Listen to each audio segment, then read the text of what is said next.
नमस्कार दोस्त, ये कहानी है पुण्य ही रहेगा साथ तुम्हारा।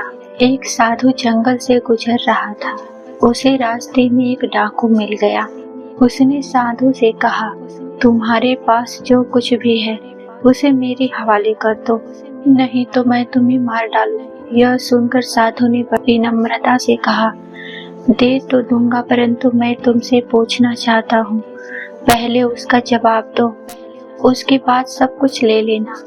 डाकू ने कहा, क्या पूछना चाहते हो? साधु ने कहा, तुम लोगों को मार कर लूट लेते हो, यह पाप है।